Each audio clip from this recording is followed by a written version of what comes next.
देखिए, बड़ी प्रसन्नता की बात है कि मेरा जो विधानसभा क्षेत्र है, जिसको मैं अब तो ये कह सकता हूँ कि मेरा गृह जिला है, तो इस जिले में पार्टी के कार्यालय का आज कार्यक्रम हुआ है भूमि पूजन का, और एक प्रकार से शिलान्यास का ही है। इसके जल्दी तुरंत बाद कार्यालय का निर्माण शुरू हो जाएगा और 6 महीने में ये कार्यालय बनकर तैयार होगा। कार्यकर्ताओं को पार्टी के काम को और सुदृढ़ करने के लिए एक अच्छा अवसर कार्यालय का निर्माण होता है।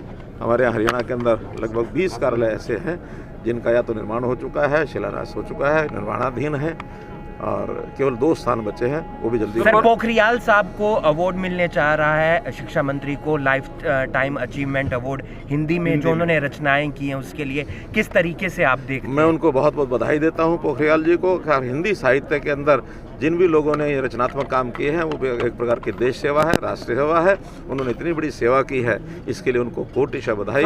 बड़ौदा चुनाव में बताया कि आपने वोट परसेंटेज बढ़ा है, जनमत बढ़ा है, तो उस पर क्या कहना चाहेंगे? देखिए, मैंने खुले रूप से पहले भी कहा था, आज भी कह रहा हूँ कि हमारा जनमत जो है वो बढ़ा है। ठीक है, हम कुछ वोटों से हारे हैं, लेकिन वो सीट इस प्रकार की थी कि हर एक सीट का अपना एक करैक्टर होता है, हर एक का उसका अपना एक पिछला इतिहास होता है।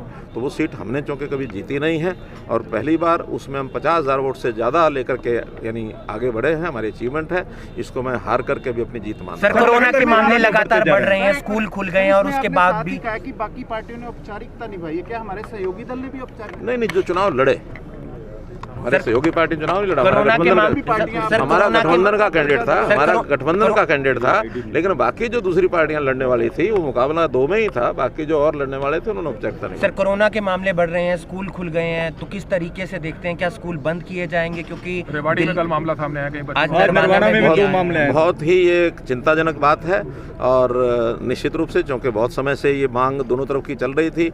कुछ लोगों का मत था कि स्कूल कॉलेज खोलने चाहिए, कुछ लोगों का मत था कि नहीं, अभी नहीं खोलने चाहिए। आखिर को एक निर्णय करना था, बहुत समय हो गया था, अप्रैल से लेकर के, और लगातार 7 महीने हो गया, बल्कि 8वां महीना चल रहा है। तो इतने लंबे समय तक पढ़ाई ना हो बच्चों की, इसमें भी आखिर एक सोचने का विषय था। लेकिन चूँकि अब ये बच्चों में, स्कूलों में ये प्रवेश कर गया कोरोना का मामला, तो निश्चित रूप से हम इसका पुनर्विचार जरूर करेंगे, निर्णय लेंगे उसका। दिल्ली चूक कर रहा है, 26 तारीख को हरियाणा से किसान बड़ी संख्या में जाएंगे। देखिए, मैंने पहले भी कहा है कि ये किसानों को केवल बरगलाया जा रहा है। कांग्रेस जो है इसको बरगलाती है। किसान यूनियन के कुछ पदाधिकारी उसमें उस चक्कर में आ जाते हैं। सब किसान नहीं है साथ में। पहले भी हम 2 बार देख चुके हैं, चाहे वो उनका रास्ता बंद करने का विषय हो, चाहे धरने देने की बात हो, कोई बहुत बड़े किसान साथ नहीं लगे हुए हैं। परंपरागत रूप से जो कुछ यूनियंस के ग्रुप हैं वही लगते हैं, और वही इस बार भी लगेंगे। लोकतंत्र है, उनको करने में हमको आपत्ति नहीं है, लेकिन इतना ही है कि लॉ एंड ऑर्डर की स्थिति को किसी को हाथ में नहीं लेने देते हैं। एक सवाल की प्रभारी और नए सह प्रभारी मिली हैं, किस तरीके से देखते हैं? स्वागत है उनका। और हमारे यहाँ जैसे मैंने बताया, लोकतांत्रिक व्यवस्था में हर 3 साल बाद, 6 साल बाद ये बदलता रहता है। तो इस बार बदल करके नए प्रभारी आए हैं, सह प्रभारी भी आई हैं, श्री विनोद तावड़े और श्रीमती अन्नपूर्णा देवी। तो उन दोनों का मैं अभिनंदन करता हूं, स्वागत करता हूं। और वो 25 तारीख को हरियाणा के दौरे पर आने वाले हैं, 4-5 दिन रुकेंगे। अनाज मंडी में एक फर्जी गेट पास करके जो है अधिकारी के खिलाफ और कर्मचारियों के खिलाफ मामला दर्ज हुआ था, लेकिन आगे कार्रवाई क्या कुछ हो रही है? क्या गिरफ्तारी होगी अगर दोषी पाए जाते हैं? क्योंकि मामला दर्ज होता है लेकिन अधिकारी गिरफ्तार नहीं होते, ना ही सस्पेंड होते हैं, ना ही ट्रांसफर होते हैं। देखिए, हमारा पहला तो ये नियति आप समझ लें कि हमारी सरकार में कोई भी गलती करता है उसको हम उसका बचाव नहीं करते हैं। कहीं भी कोई भी मिल जाए, वो फिर इस सरकार का समय का कर्मचारी है या अधिकारी है, इसलिए कोई हमारी जिम्मेदारी वो सरकार के अंदर चलाने वाले सरकार की वो कोई गलती नहीं होती है।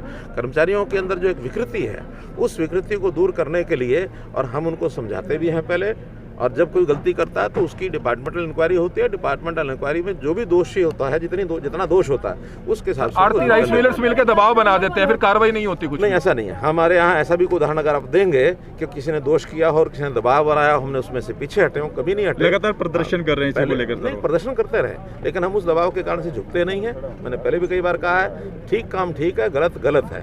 गलत काम के खिलाफ अगर कोई दबाव बनाएगा तो हम गलत काम को स्वीकार नहीं करते हैं। Deputy mayor, senior deputy mayor Karnal को मिलने वाले हैं, कल चुनाव है। पार्षदों ने कहा कि मुख्यमंत्री जी जिसका नाम आगे करेंगे हम उसी पर फूल चढ़ा देंगे, हम वोटिंग नहीं चाहते। मैं तो चाहता हूं ना कि पार्षदों ने ये कहा, तो पार्षदों का बड़ा धन्यवाद करता हूं। यही होना चाहिए, सब जगह यही होता है। हमारे यहाँ कोई बहुत ज़्यादा उसका विवाद नहीं होता है। पार्टी के नाते से जो भी बैठ के तय किया जाता है सर, करनाल में आज कांग्रेस में प्रदर्शन कर रही है, कांग्रेस करनाल में एमबीबीएस को लेकर। कांग्रेस का काम है एमबीबीएस का जहां तक विषय है, मैं इसको स्पष्ट करता हूं। देखिए, बहुत प्रदेशों ने इस प्रकार के बॉन्ड की व्यवस्था की हुई है।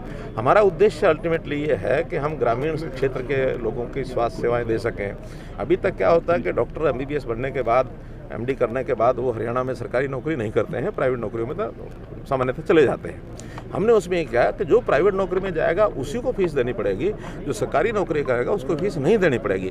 ये केवल मात्र बॉन्ड भरवाया गया है कि अगर आप सरकारी नौकरी नहीं करेंगे, बाहर चले जाएंगे, तो आपको अपने पास से पैसे भरने हैं, अन्यथा ये सरकार का पैसा है। हम जो बैंक से उनको लोन करा के बॉन्ड लिया है उसको अलग एक ट्रस्ट में रखते हैं, उसी ट्रस्ट में से वो पैसा वापस बैंक में जाता है। सरकारी सबको तो नहीं मिलती, लेकिन नौकरी सरकारी सबको हमने प्रबंध किया है कि हमारे यहाँ जितने भी लोग आएंगे हम उनको सबको काम लेंगे, सरकारी नौकरी देंगे, अन्यथा कोई और तरीका निकालेंगे। जो हरियाणा के सरकारी मेडिकल कॉलेज में आज से पढ़ेगा इस वर्ष से, उनको सबको नौकरी देने का प्रबंध करेंगे। और अगर मानो किसी को नौकरी भी नहीं दे पाएंगे, उसके लिए भी हमने व्यवस्था की है कि उसके जो ए श्रेणी के कॉलेज हैं उनका 90% वो हम सरकार वहन करेगी, जिनको हम नौकरी नहीं दे पाएंगे। 20% का, उसका भी 75% हम वहन करेंगे, इसलिए कोई उसके ऊपर बोझ नहीं पड़ेगा। हाँ, नौकरी देने की स्थिति हमारी है। कारण ये है कि आज जो वर्ल्ड लेवल के मापदंड हैं वो है 1000 व्यक्तियों के पीछे एक डॉक्टर होना चाहिए। उस हिसाब से हमको आज हरियाणा में 27,000 डॉक्टर चाहिए। आज हम सिर्फ सरकारी और प्राइवेट डॉक्टर मिला करके 13 से 14,000 हैं। आज भी इस समय भी 13,000 लोगों की हमको आवश्यकता है। हम उसी हिसाब से डॉक्टरों की संख्या बढ़ाएंगे ताकि ग्रामीण क्षेत्र में, शहरी क्षेत्र में हम 1000 व्यक्तियों पर एक डॉक्टर दे सकें। इसकी योजना बनाएंगे। और ये कोई आज से शुरू नहीं करना, ये 6 साल बाद शुरू करना, 5 साल बाद। छठ पर्व की क्या तैयारी है सर? किस तरीके छठ पर्व पर हमने सबको अपील की है कि भीड़ न करें और अपने अपने तरीके से जैसा अलग अलग रह करके अपना जो त्यौहार मनाया जाता है, घर में रह के मनाया जाता है, या मानो कहीं नहर पर भी जाना है तो दूरी रख करके, यानी डिस्टेंस रख के, मास्क पहन करके। नगर निगम के प्रोजेक्ट रुके हुए फोर्स बनाई है, उसका क्या प्रारूप रहेगा सर? अभी उसका एक विचार, यानी वैचारिक रूप से हमने उसको सैद्धांतिक रूप से मान लिया है। उसमें हर जिले के अंदर कोई एक संख्या 11 लगभग लोगों की संख्या रहेगी, जिसमें जनता के भी लोग रहेंगे, सरकारी कर्मचारी भी रहेंगे और पुलिस का भी कोई अधिकारी। सर, करनाल हाईवे नया बन रहा है तो पुराना नगर निगम के आपने कहा था कि अंडर आएगा करनाल हाईवे, तो 10% जो ग्रीन बेल्ट का आपने कहा था, जब होगा लोग मिले थे, उसमें कुछ होगा? ये जब होगा कंस्ट्रक्शन बताएंगे। कुछ नगर निगम के प्रोजेक्ट सर रुके हुए हैं काफी, चालू करा देंगे।